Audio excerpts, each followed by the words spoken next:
কোথাকার ইলিশ বলে দাও। বাংলাদেশ বরিশাল। বাংলাদেশ বরিশাল। যদি কোনো রকম ডিসপিউট হয় সম্পূর্ণ টাকা ব্যাক। ওকে ওকে। এছাড়াও অনেক মাছ স্টোর আছে। আচ্ছা কাঁচা সব কাঁচা। সব বাংলা সব কারেন্ট মাল সব সব দেখুন স্টোর করা আছে। কিন্তু আমার জীবনে আমি এত বড় ইলিশ তো দেখি সেই সাইজে পেয়ে যাবে। সব ওপার তাই তো? সব বাংলা। সব বাংলা। সব আছে। ওই দেখুন মাছ পুরো একদম পুরো সব স্টার। ভর্তি আছে পুরো। কোনো 1 কিলো থেকে start 2 kilo 2.5 kilo 1.5 kilo 1 kilo সব আছে। বাহ, তাহলে মাছ নিতে হলে কোথায় আসতে হবে? নিউ মামনসা ফিশ, যেখানে সব রকম সাইজের ইলিশ মাছ Bangaon new market. Bangaon new market. আচ্ছা দুই একটা এই মাছ দেখাও দেখাও দেখাও দেখি এ কি পুরো ফ্রিজ হয়ে রয়েছে তো দেখছি।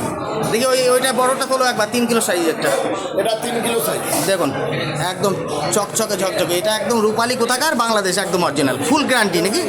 এখানে কোনো ভুল নেই। তাহলে খেতে গেলে নিউ মামনসা ফিশ। যেটা এটা সাইজের ইলিশ মাছ 12 মাস পাওয়া যায়। শুধু ইলিশ কেন বাবুদা, এবং পমফ্রেট থেকে শুরু করে কি নেই? দেখুন দেখুন বাগদা চিংড়ি কি নেই, কি নেই। যা অর্ডার দিলে সব পায়। আচ্ছা আচ্ছা।